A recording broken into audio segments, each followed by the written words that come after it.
नमस्कार किसान भाइयों। हमेशा वैरायटी को लेकर के सस्पेंस बना रहता है हमारे किसान भाइयों के बीच। ऐसे ही सरसों की जो वैरायटीज़ हैं आजकल मार्केट में, पायनियर हुआ, श्रीराम हुआ, सिजेंटा हुआ, या फिर और भी ब्रांड जैसे एग्रोस्टार का कैस्पर है। बहुत संशय वाली बात रहती है कि हमें कौन सा बोना है।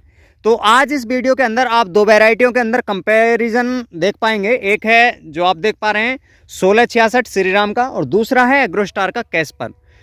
एक ही दिन की इनकी बुवाई है। ये इधर जितना भी आप देख पाएंगे ये श्रीराम का 1666 है, और चूंकि हमारे किसान भाइयों ने इसे पहले बोया था इसलिए इन्होंने ज़्यादा मात्रा में 1666 श्रीराम को रखा, और 3 बीघे में कैस्पर को इस बार ट्रायल के रूप में बो करके देखा है।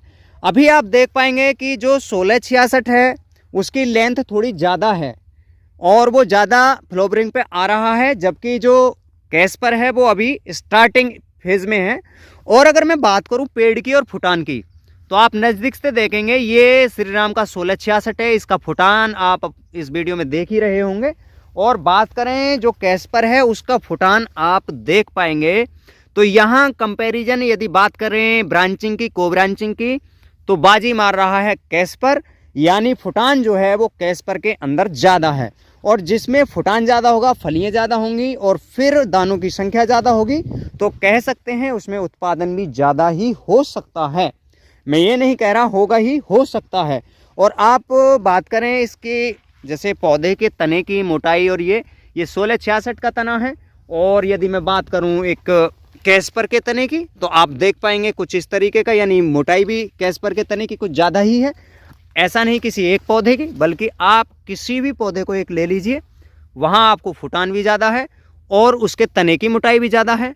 तो ये हमने ट्रायल बेसिस पे रखा हुआ था क्योंकि स्टॉक दोनों का हमारे पास अवेलेबल था, और पहली बार हम अपने किसानों को सजेशन दे रहे थे कि आप कैस्पर वैरायटी को भी बो करके देखिए। हमें भी डर था कहीं अगर हम फेल हुए तो कहीं ना कहीं किसानों का विश्वास टूट जाएगा। लेकिन अगर आज के फेज़ की बात करें तो हम उस फेज़ में पास हुए हैं। आप देख पाएंगे इसकी ब्रांचिंग, को ब्रांचिंग यानी फुटान बहुत लाजवाब है, और अब ये धीरे धीरे अपनी ग्रोथ के ऊपर भी जा रहा है, फ्लोवरिंग शुरू हो गई है। और जबकि ऐसा हमें 1666 में देखने को मिल नहीं रहा है। इसने लेंथ पकड़ी हुई है। बेकार कहा जाए कि ये बेकार है, वो बेकार नहीं है, ये भी अच्छा चल रहा है, अच्छी वैरायटीज़ है। लेकिन जो एक्चुअल कंपैरिजन हम कर रहे हैं मैं उसके आधार पे बता रहा हूँ। तना भी कैस्पर का मोटा है, को ब्रांचिंग भी ज़्यादा है, लेकिन जो लेंथ है वो अभी 1666 जो श्रीराम का है उसकी ज़्यादा है। तो दोस्तों पानी दोनों में लगाया गया है, एक जैसी लागत दी गई है, डीएपी के साथ इसे और पोटास के साथ बोया गया है, तो इसमें भी वही चीज़ें यानी सेम चीज़ें दी गई हैं। बस आप जो कंपैरिजन देख पा रहे हैं कि इसकी लेंथ अभी ज़्यादा है और इसकी कम है। तो बाकी पैदावार क्या निकलती है उसको लेकर के भी हम एक वीडियो आपके बीच लेकर आएंगे। तो आज के इस वीडियो में केवल इतना ही। अब आप इसके आने वाले वीडियो के लिए बने रहिएगा, क्योंकि मैं ज़रूर डालूंगा इसकी पैदावार को लेकर के। जब इसकी हार्वेस्टिंग हो जाएगी तो कौन से का उत्पादन ज़्यादा रहा आप ये भी देख पाएंगे।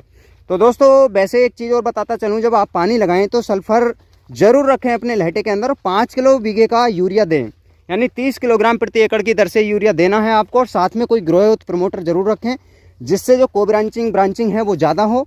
और एक स्प्रे जब फ्लोवरिंग हो रही हो इस स्टेज में ले सकते हैं, जिसमें बोरोन भी हो और माइक्रोन्यूट्रिएंट मिक्सचर हो, उसका स्प्रे लेंगे तो जो कुछ कमियां होंगी वो पूरी हो जाएंगी। तो आप अपने लहटे के अंदर ये चीज़ें इम्प्लांट कर सकते हैं। तो आज के वीडियो में केवल इतना ही। नमस्कार किसान भाइयों।